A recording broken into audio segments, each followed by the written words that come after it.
Como nós temos aqui 3 capítulos de Isaías, 24, 25, 26 e também o 27, 4 capítulos, nós iremos resumir o conteúdo todo desses capítulos, mas eu gostava de não perder a oportunidade de ressaltar o tema da lição de hoje e nós aproveitarmos de uma maneira mais abrangente, pegando esse tema e explorando com profundidade. É a proposta da lição número 5, Deus julga a terra. Portanto, basicamente aqui nós temos a continuação daquilo que verificamos dos capítulos 13 até o 23, mas logo na introdução, o autor da revista aqui ele vai chamar a atenção para os argumentos racionais para a existência de Deus. E um desses argumentos é o argumento moral. É o argumento de que existe em nós aquele sentimento e consciência de que um dia seremos julgados e de que a justiça de Deus, nesta vida, ela não esgota, ela não é suficiente, porque há muita injustiça no mundo, há muita maldade no mundo, e existe um para além disto, onde haverá um julgamento real. Há um sentimento nas pessoas, tendo em vista aí aquilo que o Immanuel Kant chama de imperativo categórico. Então, eu vou tentar aqui, em poucas palavras, dar uma ideia geral desses argumentos racionais para a existência de Deus, e depois vamos chegar aqui nesse argumento moral. A Escritura Sagrada ensina que o universo observável, ele revela a existência de um Criador, do seu Criador. Vemos isso em Romanos capítulo 1, versículos 19 e 20. E o Salmo 19, por exemplo, os céus proclamam a glória de Deus, o firmamento anuncia as obras de suas mãos. E como diz Romanos 1, 19 e 20, todos os seres humanos, eles são indesculpáveis, portanto, por rejeitar aquelas verdades de Deus que podem ser conhecidas através do mundo observável. Na Igreja Católica, quando estudamos lá no seminário, eu não fiz seminário católico, mas tive algum contato com a teologia, por curiosidade também, que é a teologia natural, que nós chamamos de revelação geral. Então, a teologia natural quer dizer que Deus, pelas obras da criação, ele se revela e se torna conhecido às suas criaturas. O mesmo fez Paulo quando argumentou em Atos dos Apóstolos, capítulo 14 e capítulo 17. Tanto em Listra como em Atenas, para os pagãos, ele evocou este Deus que criou todas as coisas, sustenta todas as coisas e que nos dá a vida. Quase todos os teólogos da patrística, os patrísticos, seria assim, podemos dizer, que vem na sequência dos pais apostólicos, os teólogos da Idade Média, os medievais, e também os da Reforma Protestante, todos eles, com base no sermão de Paulo, no capítulo 14, versículos 15 e 17, eles seguiram o argumento daquilo que chamamos de um projetista e de uma ordem. Há um projeto e há uma ordem, há um designer inteligente por detrás da obra da criação. Portanto, esse argumento racional funciona mais ou menos assim: o universo parece ser ordenado e parece ter sido projetado. Verificamos uma ordem, verificamos uma estrutura que parece que alguém planeou aquilo, literalmente. Se algo é ordenado, se algo é planeado, então é feito assim por um projetista, alguém por detrás, e que necessariamente é diferente da coisa ordenada e da coisa projetada. Uma coisa é o que está feito, outra coisa é quem fez. Então, por detrás de algo ordenado e tão inteligentemente organizado como, por exemplo, o nosso globo ocular, como é que você consegue ver? O que tem aqui que me faz ver? E quando vamos estudar o funcionamento dos nossos olhos, percebemos que para ver é necessário uma quantidade enorme de situações físicas que parece que aquilo foi planeado, e foi mesmo planeado, nós sabemos que sim. Portanto, até mesmo uma pessoa não crente, uma pessoa que nunca ouviu nada acerca da palavra de Deus, ao olhar as estações do ano, o funcionamento das coisas, percebe que por detrás existe alguma inteligência que está orientando tudo isso. Um outro aspecto ainda, então, é que o universo, resumindo o argumento de Paulo aqui, seria o universo é ordenado ou projetado por um projetista que é diferente do universo. Tomás de Aquino, seguindo a mesma lógica do argumento de Paulo, quando estava pregando para os que não tinham acesso às Escrituras, aos pagãos, ele vai argumentar de uma maneira um pouco mais filosófica numa obra conhecida do Tomás de Aquino. Quem quiser, de vez em quando, ler algumas páginas, mas eu quero dizer, quero adiantar que é muito difícil. É uma leitura densa, uma leitura longa, são muitos volumes da Suma Teológica do conhecido São Tomás de Aquino. Mas para nós não é São Tomás, é Tomás de Aquino, teólogo medieval, um dos grandes escolásticos da Igreja Católica. Ele vai defender que há um motor imóvel, portanto, existe uma causa eficiente não causada. É a linguagem das causas, né? A causa efetiva, seria a causa aqui eficiente, é uma causa não causada, um ser necessário. Se nós vemos algo se movendo, é porque alguém moveu aquilo, certo? Então, Deus aqui como motor imóvel, no sentido em que ele é a causa não causada de todas as coisas numa cadeia de causa e efeito. Então, ele é a causa não causada. Um ser necessário. Para que tudo exista, ele tem que existir. A bondade, ele é o ponto de referência daquilo que é bom. E aí, o Tomás de Aquino, na sua obra, vai defender a escala dos valores. Então, ele vai comparar os níveis de bondade. E, por analogia, chegamos na bondade suprema, que é a bondade de Deus. Por exemplo, eu olho para o meu cãozinho lá em casa, eu não tenho um cão, viu? Mas eu tenho um cãozinho pequenininho, eu digo assim, o meu cão é tão bonzinho. Só que nós estamos a falar da bondade do mundo dos cães. Nós estamos a comparar, meu cão é bonzinho, no sentido em que ele não faz muita bagunça, ele aguarda a minha chegada para fazer as suas necessidades fisiológicas não dentro de casa e coisas do gênero. Não aconselho ninguém a ter cão dentro de casa, mas para já, quem tem que fazer esse trabalho, não é? Portanto, eu digo, meu cão é bonzinho, mas eu estou usando a palavra bom com base naquilo que na sociedade nós chamamos de bom e mal. Eu estou aplicando um nível humano para um animal, que não tem essa consciência do que é bom e do que é mal, mas eu estou aplicando para ele. Quando eu saio do nível humano e passo para Deus e digo, Deus é bom, então ele é a bondade perfeita, a bondade suprema, e é análogo. A nossa bondade seria aqui um atributo comunicável de Deus, é análogo à bondade de Deus, no sentido em que nós não somos bons como ele é bom. Assim como um cão não é bom como nós, uma pessoa boa é boa. Portanto, essa lógica que Tomás de Aquino segue na sua obra. Meus irmãos, é uma obra muito longa, vale a pena refletir um pouquinho naquilo que ele defende. A mesma coisa é verdade, a justiça final e um ser inteligente que direciona tudo para o seu fim natural, para o seu telos, que seria literalmente para a sua finalidade última. Então, Tomás de Aquino verificou o universo observável e foi percebendo isso. E ele defendeu uma coisa que foi muito perigosa para a Igreja Católica, que é a analogia dos entes. Então, eu conheço coisas que me levam a Deus. E aí, não só coisas, daí surgiu também a ideia de adorar ídolos e coisas do gênero, que são reflexos da bondade de Deus refletida nos seres humanos. Então, quando você beija a minha mão, a mão do Padre, você beijou a mão do nosso Senhor Jesus Cristo, porque eu sou uma extensão deste corpo, uma manifestação desse corpo presente na Terra. E aí foram muito para além daquilo que o Tomás de Aquino queria dizer. Mas há outros, por exemplo, bem conhecidos até, atualmente tem o William Lane Craig. Quem conhece o William Lane Craig é um teólogo famoso. Tem algumas coisinhas perigosas nas ideias dele. Ele é um monotelista. Eu vou dar uma aula sobre isso um dia aqui.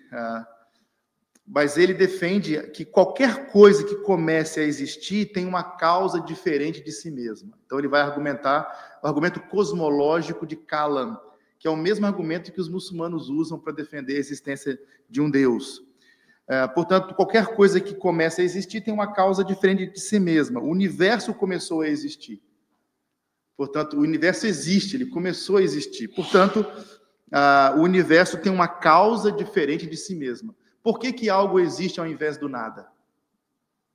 Por que algo existe ao invés do nada? Então, a partir dessa ideia de que se algo começou a existir, o que causou essa existência tem que ser diferente desse algo que começou a existir.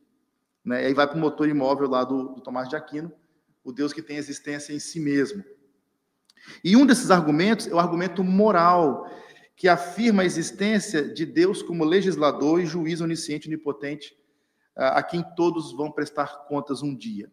E antes de entrar aqui no argumento moral, e que vamos entrar no julgamento final, essa ideia do argumento moral ela é interessante porque todos nós temos uma consciência de certo e de errado. Todos nós. Por exemplo, se eu chegar para o irmão e perguntar assim, por que você diz que é errado assassinar crianças e cortá-las em pedacinhos? Uma coisa chocante que eu estou dizendo aqui. Por que é errado? Aí você diz, porque a Bíblia diz, nos 10 mandamentos, não assassinarás. Deus criou homem à sua imagem e semelhança. Nós somos criados por Deus não só para refleti-lo, mas para representá-lo. E quem ataca a imagem de Deus, ataca o próprio Deus, que é o autor da vida. Ela é santa a vida, e nós representamos ele aqui na criação. Isso é uma ação direta contra o Criador, matar um ser humano. Então, é uma quebra de um dos 10 mandamentos, é uma quebra da lei de Deus. Mas a pessoa diz, mas eu não creio em Deus. Se eu não creio em Deus, então eu posso fazer isto, porque eu não creio na Bíblia. Só que as pessoas, mesmo não sendo de uma igreja, ou que não acreditam na Bíblia, elas ainda assim são contra fazer isto. Pega um ateu, por exemplo, pergunta para um ateu, você é a favor de matar uma criança? Ele diz, não, longe disso, o que é isto? De modo nenhum. Ele tem uma moralidade nele. Por que você tem essa moralidade em ti, no seu coração? O que te faz impedir de fazer o mal deste? Ele diz, não, porque isso não é certo. Bom, tem que ter um padrão absoluto de certo e de errado para você afirmar que uma coisa é certa e que uma coisa é errada. Qual é a referência que você tem? Aí, quando você vai discutir com o ateu, ele vai dizer o seguinte, nós compreendemos que não é vantajoso fazer isso. Não é moralmente vantajoso. Opa, então isso quer dizer que não é moralmente errado, só não é vantajoso. Tá para perceber? Se não existe um padrão absoluto que diz que isto é certo, isto é errado, então, se o ateu que não crê em Deus, que não crê numa base fixa, moral, absoluta, ele vai ter que dizer o seguinte, não é errado matar uma criança. Só que a gente compreendeu com o tempo, socialmente, por uma questão de convenção social, de que não se deve fazer uma coisa dessa. Então, fomos educados assim, e por educação não fazemos. Mas não é errado em si mesmo. Assim como a aranha, as tarântulas, depois do acasalamento, elas matam, as fêmeas matam os machos. Então, como alguns animais o fazem também. Então, matar o outro ser humano, a viúva negra, né? Matar o outro ser humano é uma questão que nós somos inteligentes, então adaptamos isso no nível social. Mas é muito complicado, porque lá no coração, quando alguém engana o outro, mente, aquilo pesa, ele não dorme bem. Mas por que dorme bem, homem? Isso aí é normal, não tem problema nenhum. Só que não tem jeito, existe uma consciência de certo e errado. Deus colocou isso dentro das pessoas. Não tem como fugir. Quando Paulo estava em Atenas, e aqui vamos entrar no julgamento final, em Atos 17:30, os irmãos poderão ler, ele disse assim, ora, não levou Deus em conta os tempos da ignorância, agora, porém, notifica aos homens que todos, em toda parte, olha só, todos, em toda parte, se arrependam. Depois de dizer que ele ia anunciar o Deus desconhecido dos atenienses, ele convoca-os para o arrependimento. Ele emite uma notificação. Deus, agora, ele não levou em conta, mas ele notifica aos homens que todos, em toda parte, se arrependam. Então, a ordem de Paulo tinha um escopo universal, um escopo que atingia todos. Todos os homens têm que se arrepender. Então, ele vai dizer que Deus havia sido paciente com as muitas formas de desobediência do homem, mas um momento crítico da história da redenção havia chegado.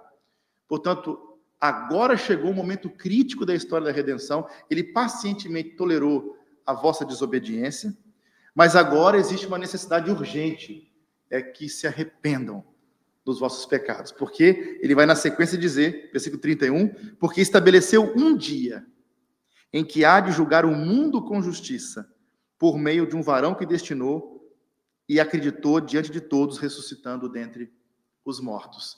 O William Lane Craig, para poder argumentar que este Deus não é um Deus qualquer, porque se ele defende que há um Deus, como é que esse Deus que você encontrou pela razão lógica é o Deus e Pai de nosso Senhor Jesus Cristo? Então, é por isso que há um debate aqui sobre pressuposicionalismo, que é uma ideia de que nós temos que pressupor o Deus da Bíblia, senão não vale a pena, não adianta. Só que ele vai fazer essa conexão de uma forma inteligente. Ele vai demonstrar a racionalidade do milagre da ressurreição do Senhor Jesus Cristo. E é o argumento que Paulo usa. Deus deu certeza a todos, ressuscitando-o dentre os mortos. Portanto, ele efetivamente ressuscitou. Portanto, este dia de julgamento tem raízes no Velho Testamento. E nós estamos aqui com Isaías 24, 25, 26 e 27, mas sobretudo o capítulo 24 e 25, em que nós temos essa ideia do julgamento, em que Deus advertia as pessoas sobre a época em que o juiz do céu e da terra, ele literalmente chamará todos a prestarem contas. E no credo apostólico, ele há de julgar os vivos e os mortos. Immanuel Kant, eu estava citando ele aqui, com base num certo imperativo categórico, esse senso do dever, ele afirmava que todo ser humano tem esse senso do dever embutido na sua consciência. Eu dei aqui alguns exemplos agora há pouco, não é, que o impele a ética. Esse senso do dever que me impele a ter uma postura ética. Ele levantou a questão a respeito da importância desse senso do dever. Se não existisse, por exemplo, ele vai argumentar, nenhum fundamento para o senso moral de dever, então qualquer tentativa de se construir uma ética significativa, duradoura, ela iria desaparecer. E sem uma ética significativa, a civilização humana não poderia ser preservada, ela se autodestruiria por completo.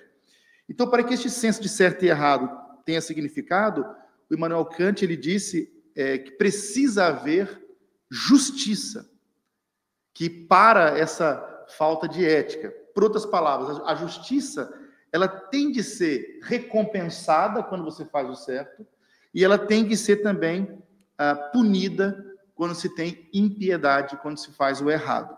No entanto, é claro que a justiça nem sempre prevalece nesse mundo. Sabemos que não. E isso levou, então, Kant a perguntar por que o ímpio prospera e o justo sofre. Nós sabemos as coisas como elas são, temos consciência disso, mas o que nós vemos no mundo é que nem sempre a justiça acontece, e pelo contrário, o mal prevalece e o justo é massacrado.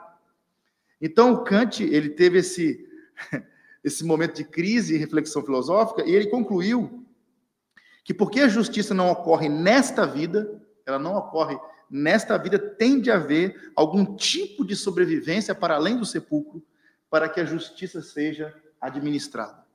Então, o Kant logicamente percebeu que sem uma lógica uma sociedade não sobrevive, a lógica sem uma ética a sociedade se autodestrói.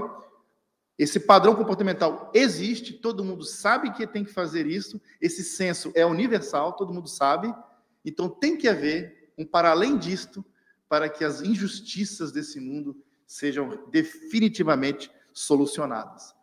No entanto, para Jesus, o julgamento final, e não é um assunto de especulação filosófica, como é aqui o caso de Immanuel Kant, mas é uma declaração divina. Ele advertiu as pessoas sobre esta realidade que é certa, afirmando, por exemplo, em Mateus 12, 36. Ele disse, digo-vos que de toda palavra frívola que proferirem os homens, dela darão conta no dia do juízo.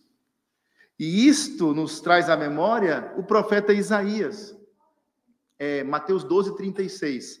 Porque lá em Isaías 6, 5, ele disse, ai de mim, Estou perdido porque sou um homem de lábios impuros e habito no meio de um povo de impuros lábios. Então, nós seremos julgados pelas nossas palavras frívolas, não intencionais, palavras descuidadas. E ele vai dizer, eu sou um homem de lábios impuros. Então, quando ele viu a santidade de Deus, ele reconheceu logo, eu vou ser julgado. Eu vou ser julgado. Portanto, observe que se as nossas palavras frívolas serão julgadas no dia do julgamento, quanto mais as nossas palavras intencionais, aquelas que nós planeamos falar. O juízo vai demonstrar, então, qual é o ponto do Immanuel Kant e o ponto que reflete claramente o ensino verdadeiro da Escritura. Nem tudo que aquele homem defendeu tem base escriturística, mas isso tem. A justiça de Deus precisa ser satisfeita. Portanto, Deus é perfeito, a sua justiça é perfeita, e ele vai reivindicar isso.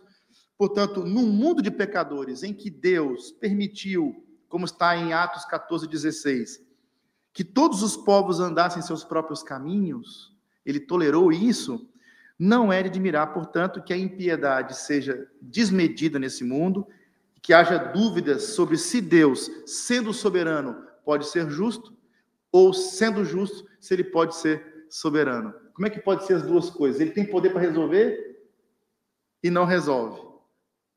Então, ele é mau. O que ele podia fazer, resolver o assunto, não resolve. Ou então, ele tem vontade de resolver, mas ele é fraco. Ele não consegue.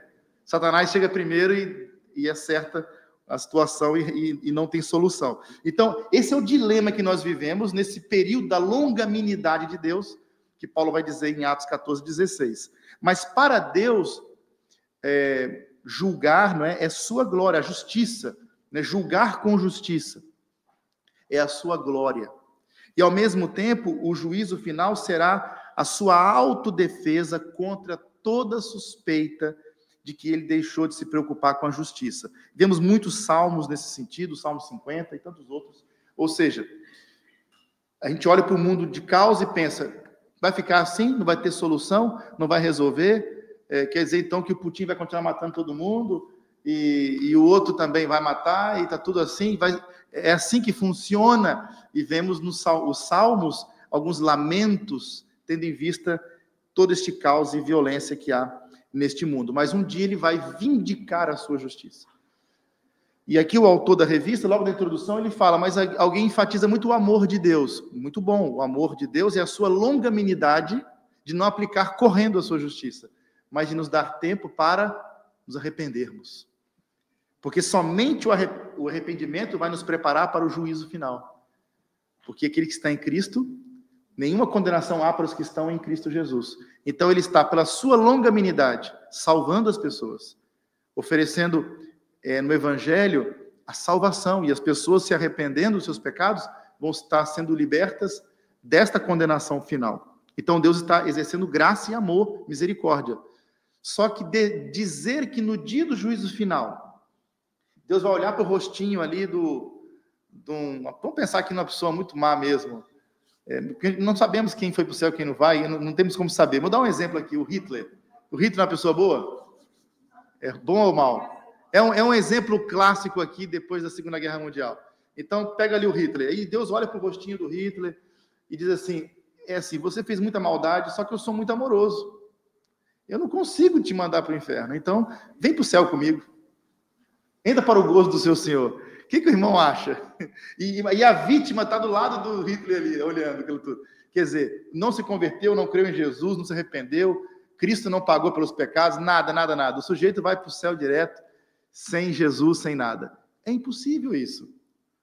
Porque se o amor de Deus, irmão César, se o amor de Deus é uma emoção em Deus que faz com que ele não consiga ser justo, eu sou tão amoroso que eu não consigo ser justo. Então o amor de Deus não é uma virtude dele, é o defeito dele. Isto é uma blasfêmia dizer isto. Então, amor e justiça na Bíblia caminham juntos. Por que Deus pratica a justiça? Porque ele é amoroso.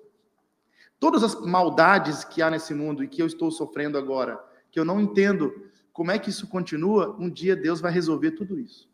Esse é o ponto. Portanto, o que nós encontramos aqui no juízo universal em Isaías 24 É sobre isso. Toda a terra é agora o foco de atenção e não apenas as nações individuais. Então, do 13 até o 23, ele vai citando as nações. Ele começa com Babilônia como paradigma de rebelião contra Deus, que toca todas as demais nações. Mas o Senhor, ele fez a terra, ele é o rei de toda a terra, como está no Salmo 47, o verso 2. Então, ele tem o direito de fazer o que lhe agrada. Então, vamos ler aqui o versículo 1 do texto de Isaías 24. Eis que o Senhor vai devastar e desolar a terra, vai transtornar a sua superfície e lhe dispersar os moradores. Já é uma declaração fortíssima. E nos versículos 2 e 3, diz o texto: o que suceder ao povo, sucederá ao sacerdote, ao servo, como ao seu senhor, à serva e à sua dona, ao comprador, como ao vendedor, ao que empresta, como ao que toma emprestado, ao credor, como ao devedor. A terra será de todo devastada e totalmente saqueada, porque o Senhor é quem proferiu esta palavra.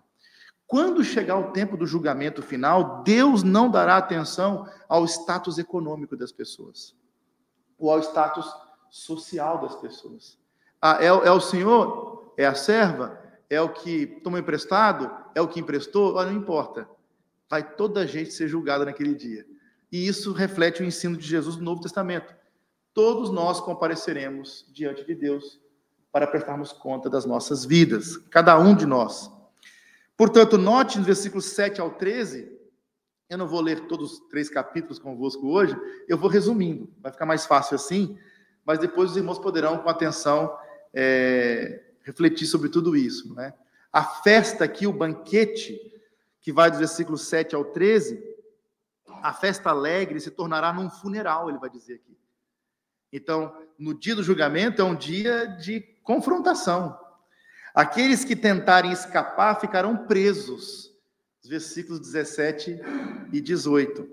Os líderes orgulhosos se tornarão prisioneiros. Versículos 21 até o 23. Portanto, note aqui esse contraste de povo altivo e pessoas exaltadas. No versículo 4, por exemplo, aqui diz: a terra pranteia e se murcha, o mundo enfraquece e se murcha. Quem pode ler isso aí? Enlaguecem os mais altos do povo da terra. Notamos isso aqui, falando do povo da terra sendo humilhado. Agora, observe o versículo 21, que tem o mesmo sentido. Naquele dia, o Senhor castigará no céu as hostes celestes, até os anjos, né? E os reis da terra na terra. Portanto, fala de punição geral, literalmente. E note que Isaías termina, no versículo 23, com uma nota de triunfo. Ele vai dizer que o Senhor reinará gloriosamente. E a pergunta que deve ficar: nós reinaremos com ele? Então, olha o versículo 23. A lua se envergonhará e o sol se confundirá quando o Senhor dos exércitos reinar no monte Sião e em Jerusalém, perante os seus anciãos, haverá glória. Será que nós iremos reinar com ele? O irmão vai reinar com ele? Quer dizer, nesse julgamento, vamos passar por ele ilesos, porque estamos escondidos em Deus através da obra de Jesus? Agora, por que Deus pune os habitantes do mundo? Essa é a pergunta da lição, não é? É universal o julgamento, e a questão é: por que é universal? Por que Deus vai julgar os habitantes do mundo? Porque eles contaminaram o mundo com os seus pecados, é o que o texto vai nos dizer. Eles contaminaram o mundo. Quando Adão pecou, Deus amaldiçoou a terra por causa, como parte, né, de sua punição. Lemos Gênesis 3, qual foi uma das consequências da queda? A terra passou a ser amaldiçoada, passou a ter hostil ao trabalho do homem, gerando abrolhos, espinhos e tudo isso, não é? E Deus alertou o povo de Israel que seus pecados poluiriam a terra prometida. Em Números 35, 33, ele diz mesmo isso, que os pecados da nação de Israel iriam contaminar a terra prometida. Mas observe que por séculos a humanidade poluiu o mundo, né, desobedecendo às leis de Deus, violando os seus estatutos, e foi por essa razão que Deus enviou o dilúvio. Qual foi o primeiro julgamento coletivo na Bíblia? Sabemos que é o dilúvio. O primeiro julgamento coletivo pelo modo como o ser humano se comportou. E isso foi muito antes da lei de Moisés. Portanto, as pessoas sabiam que era errado mentir, roubar, matar, e elas fazem essas coisas, fizeram essas coisas, né? Mas, de qualquer maneira, mesmo não tendo uma lei, a sua conduta estava caracterizada ao ponto de Deus agir com punição. Mas observe no capítulo 24, no versículo 5, a razão do porquê que a punição é coletiva. Na verdade, a terra está contaminada por causa dos seus moradores, porquanto transgridem as leis, violam os estatutos e quebram a aliança eterna. Essa aliança eterna não é a aliança que Deus fez com Israel no Monte Sinai. Essa aliança eterna é uma aliança que vai antes disso. Quando quebraram, eu acho e penso aqui, que essa é a aliança da preservação, que Deus fez com Noé, no capítulo 9, versículos 8 até o 17. Porque aqui na sequência fala do modo como eles trataram a criação. Né? Portanto, o modo como eles trataram as coisas na criação. Observe que no versículo 16, mostra que outra característica importante que podemos destacar aqui, que diz assim: dos confins da terra ouvimos cantar glória ao justo. Isso sugere aqui para nós, nesse contexto, que Deus também julgará o mundo, porque as pessoas, se refletirmos sobre isso, elas são traiçoeiras, não cumprem a sua palavra. As pessoas do mundo elas abusaram tanto da terra quanto dos seus habitantes. Portanto, há aqui, nesse contexto, uma ação de destruição da terra, uma quebra da aliança da preservação, e há também uma agressão contra os semelhantes. Portanto, é por isso que a terra está contaminada. Quando nós vimos o Caim que matou Abel, a terra se tornou maldita por tua causa. O sangue de Abel está clamando por justiça. Então chegou o dia do julgamento. Dos versículos 6 ao 13, temos uma imagem aqui vívida, né, de como será aqui na terra no dia do Senhor. Portanto, lembrando que o dia do Senhor é o dia do julgamento, aquilo que Paulo disse lá em Atos 17, 30 e 31.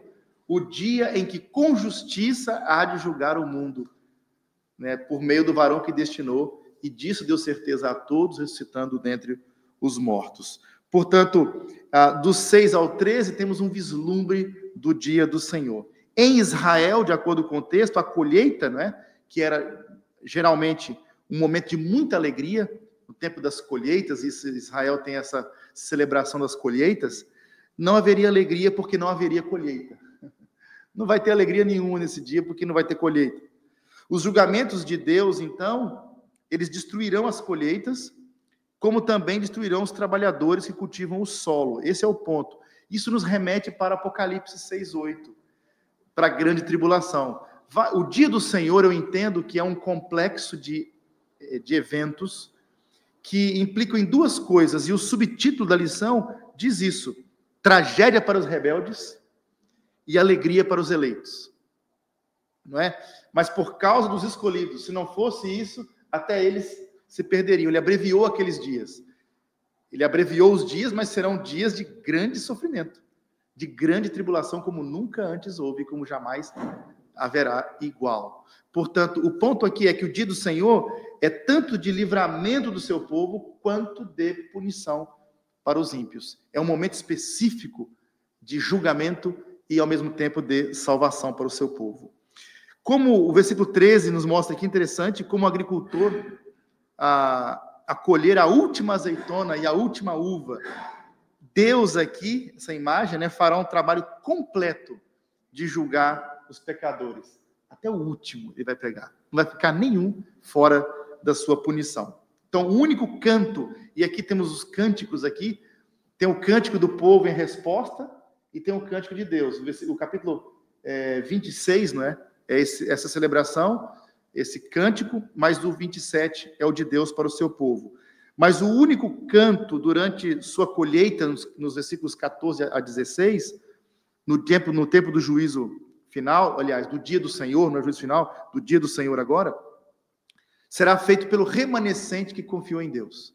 Portanto, nós temos o juízo final, que é o dia do julgamento, e nós temos o dia do Senhor, que é o início desse julgamento de Deus nessa terra, e vai haver um dia que ele vai julgar o mundo mesmo. Ele ia falar até do julgamento dos anjos.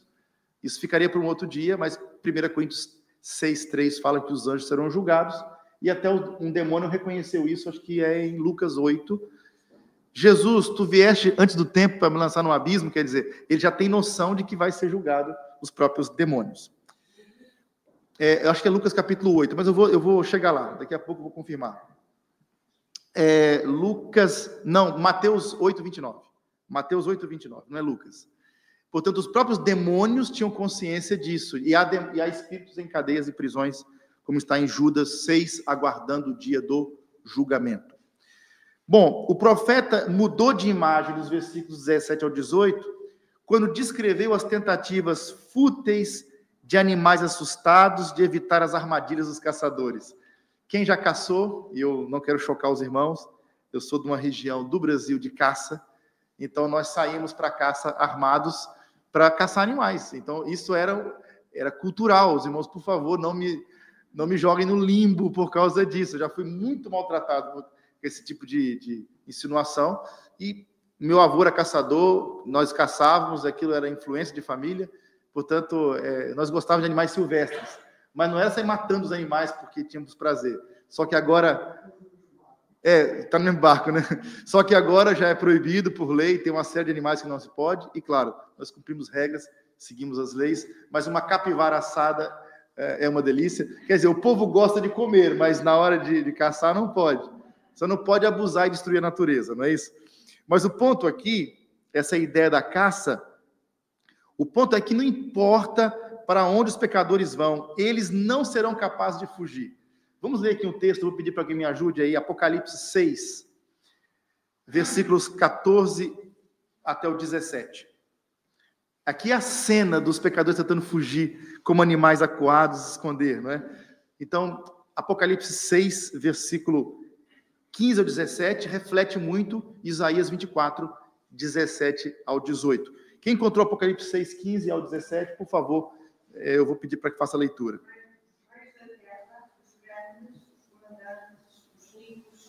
Poderosos e todos escravos e todo livre se esconderam nas cavernas e nos penhascos dos montes e disseram aos montes e aos rochedos: caí sobre nós, escondei-nos da face daquele que se assenta no trono e da ira do Cordeiro, porque chegou o grande dia da ira deles. E quem é que pode suster-se? Então Isaías está falando do dia do Senhor, está falando também do juízo final. São coisas distintas, mas ele está a colocar tudo numa profecia. E observe aí que alguns dizem assim, que Deus no Velho Testamento era muito zangado. Não, porque, peraí, pastor, mas Moisés falava com Deus, daqui a pouco Deus vinha e castigava o povo, abria logo um buraco, matava 21 mil e coisas do gênero. Só que Deus, agora, ficou mais calmo. E Jesus, ele tem, como nosso mediador, ele fala, calma aí, pai, não... Tenha paciência e tudo. Então, é como se Jesus fosse acalmando esse Deus muito zangado do Velho Testamento. Contudo, o texto de Apocalipse diz a ira de quem aí? A ira do Cordeiro. Então, quem tem dúvidas se Deus mudou, se não mudou, se como é que ele é e não é, e que tem esse gnosticismo de Marcião, que foi um dos hereges, que defendiu que o Deus do Velho Testamento é mau e o Deus do Novo Testamento é bom, né? Então, essa distinção entre eles, leia Apocalipse, que o irmão vai ficar esclarecido de que é exatamente o mesmo Deus do Velho Testamento, é o mesmo Deus do Novo Testamento. E note o versículo 21 aí do texto, que está dizendo que Deus julgará os poderes no céu acima e os reis na terra embaixo. Os poderes no céu acima e os reis na terra embaixo. Portanto, no juízo final, ele vai julgar os poderosos, tudo isso que foi citado aí, mas até mesmo os anjos caídos serão julgados por Deus. Isso que eu citei alguns textos, eu pedi para a nossa irmã Paula vou pedir para a Santa Paula ler Mateus 8, 29. Ela perguntou a referência, vai ajudar agora com a leitura. Mateus 8, 29, que já está indicado no Novo Testamento que os demônios que nos atormentam, que perseguem o povo de Deus, eles também vão ser punidos. Temos nós contigo, Filho de Deus, e esta aqui é alimentar-nos antes do tempo devido. Está vendo aqui? Antes do tempo devido. Eles sabem que há um tempo em que serão atormentados. Note o versículo 22 aqui do capítulo 24. Olha. Serão ajuntados como presos em masmorra e encerrados num cárcere e castigados depois de muitos dias. O que isso te faz lembrar? Vamos ler Apocalipse 20. Apocalipse 20, versículos 1 e 3. Olha que interessante. Eu vejo aqui o milênio. Acorrentado, não é isso? Por muitos dias. Eu sempre vejo, eu sou pré-milenista, não consigo não ser pré-milenista histórico, viu? Eu não sou dispensacionalista, apesar de que tenho conversado com alguns colegas que são dispensacionalistas progressivos, que estão mais próximos do pré-milenismo histórico. Eu sigo mais uma linha de George Led, um dia eu posso explicar mais sobre isso, que é escatologia bíblica, tá bem? Mas eu tenho aprendido muita coisa nos últimos tempos, lendo os livros proféticos, e vejo conexões fortes, Apocalipse aqui também. Note aí então o texto, quem pode ler para nós os versículos 1 ao 3? 20, versículos 1 até o 3. Na mão, a chave do abismo e uma grande corrente. Ele segurou o dragão, a antiga serpente, que é o diabo, Satanás, e o prendeu por 1000 anos, e lançou-o no abismo, fechou-os e pôs céu sobre ele, para que não mais enganasse as nações, até se completarem os 1000 anos. Depois disso, é necessário que ele seja solto. Muito bom. Agora, o versículo, se não me falha a memória, o 11, deixa eu abrir lá em Apocalipse, que vai dizer uma outra informação importante também. Vamos lá. Quem pode ler, irmã, o 11? Não, é antes ainda. Então, é o 10, vai lá ver se é o 10. Isso. Já se encontram não só a besta, mas também o falso profeta, que serão atormentados de dia e noite pelos séculos do século. Apocalipse 19, a besta e o falso profeta são lançados no lago de fogo. O dragão é aprisionado por 1000 anos, o período do milênio. Só que depois ele vai ser lançado aonde? No lago de fogo também. Então, não só os seres humanos rebeldes vão ser punidos, mas os demônios também vão ser punidos. Então, aquela ideia que as pessoas têm de que, quando chegarem assim, um dia desse eu ouvi um sujeito, um cantor, dizendo que, eu não quero ir para o céu, não. O céu é só tocando harpa. Eu gosto de pagode, eu gosto de samba, eu gosto de bagunça, eu gosto de cerveja. Então você gosta disso? Então vou para o inferno. Lá no inferno vai ser bom, vai ter dança, vai ter diversão, vai ser carnaval no inferno. Enganado. É lago que arde com fogo e enxofre. É a segunda morte. É tormento eterno. Então, esse tormento eterno não é só para os infiéis e os rebeldes. Esse tormento eterno é também para o diabo e para os seus anjos. Então, note, e foi criado para ele, né, esse lugar, preparado para o diabo e seus anjos. Portanto, quando chegar no inferno, não vai ter lá um Satanás com um tridente na mão, chegou, agora é a sua vez, e vai ficar furando ele lá no inferno. Não, ele vai estar gritando também. Vai estar todo mundo sofrendo eternamente lá. Portanto, é isso que a Escritura nos ensina. O capítulo 25 temos que terminar, não é? Temos 2 minutos para ele. Olha, nós vamos ter que fazer uma síntese, né?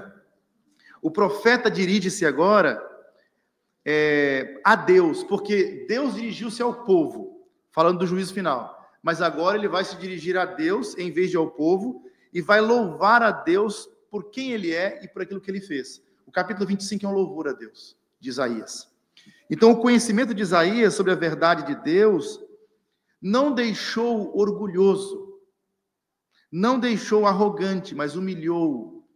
Portanto, moveu-o para a adoração a Deus. Toda teologia verdadeiramente profunda e significativa desemboca em doxologia. desemboca em adoração a Deus. Se um sujeito começa a conhecer a Bíblia e fica peito estufado, nariz empinado, esnobando e humilhando os outros, essa pessoa não está tendo um conhecimento verdadeiro de Deus, transformador de Deus. Isaías teve um conhecimento que só em Apocalipse, os irmãos já viram aqui, o homem está lá no Velho Testamento, está vendo quase tudo. Deus está revelando tudo para ele. Só que ele não ficou inchado, arrogante, né? Eu sou superior. Esse coitado aí, esse é um ignorante. Não foi isso que ele fez. Ele adorou a Deus.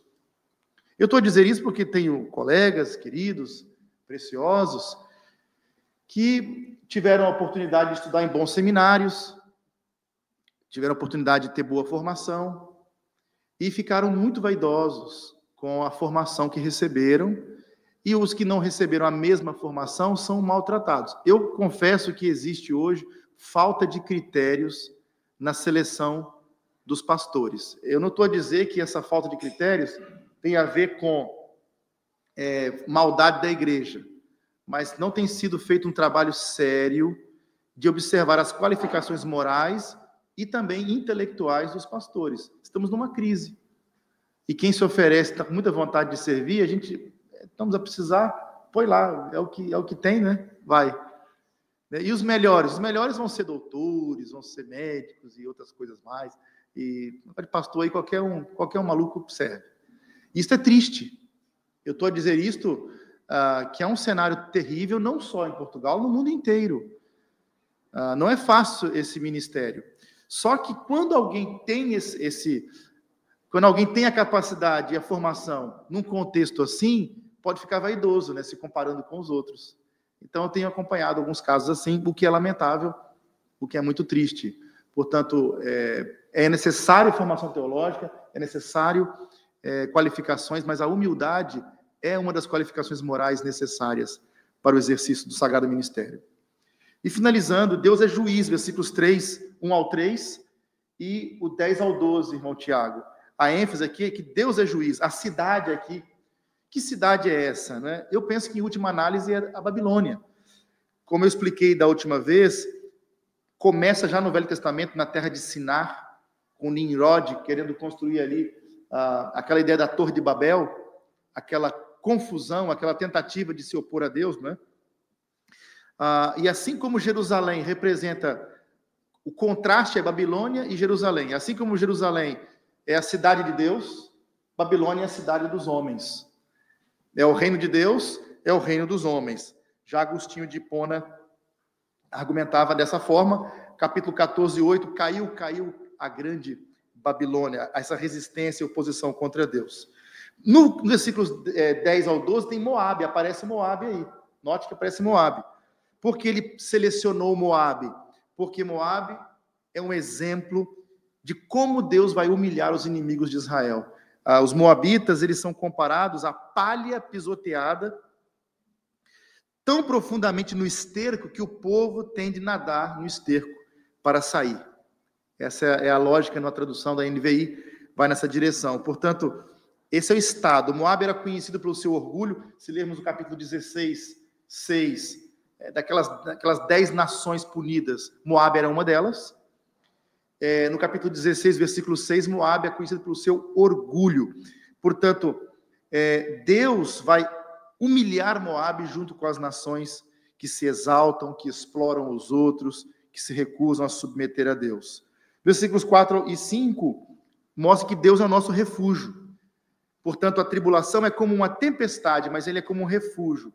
É como o calor no deserto, mas Deus é a nuvem que apaga os raios quentes sobre nós. Então, Deus silencia o barulho do inimigo nas nossas vidas e ele traz paz. Paz que o mundo não tem, que o mundo não dá. Então, note que ele está a falar para o seu povo, olha, assim eu vou fazer com os inimigos, com os inimigos. Agora, ele responde, mas nós teremos paz, nós seremos preservados. Deus aqui, versículos 6 ao 9, é o anfitrião do banquete messiânico, do banquete final. Os judeus aqui retratam o reino futuro como um grande banquete, com Deus como o anfitrião. Isso é bem interessante. Mas a festa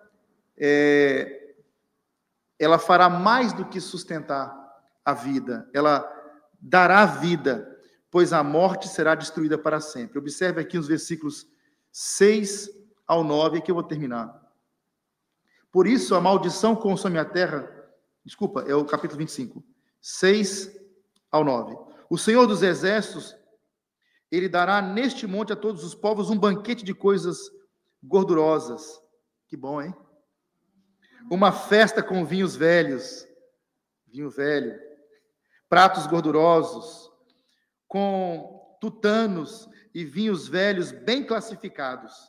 Destruirá neste monte a coberta que envolve todos os povos e o véu que está posto sobre todas as nações. Eu penso que Zacarias 12 aqui, pastor, né? Eles verão aquele a quem transpassaram. Ou seja, eles vão reconhecer o Messias.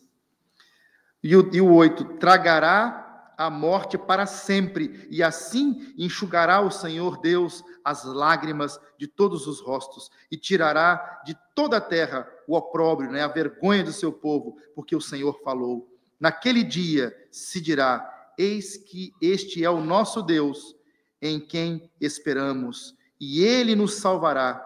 Este é o Senhor, a quem aguardávamos, na sua salvação exultaremos e nos alegraremos. O irmão pode cantar esse louvor, que está no versículo 9, naquele dia se dirá: eis que este é o nosso Deus, em quem esperávamos, e ele nos salvará. Este é o Senhor, a quem aguardávamos, na sua salvação exultaremos e nos alegraremos. Meus irmãos, vamos ter o nosso intervalo. Eu peço desculpa, falei tanto, não é isso? Mas procurei contar tudo até o capítulo 25. Depois estamos de volta para o culto. Vamos tomar um cafezinho. Deus abençoe a todos.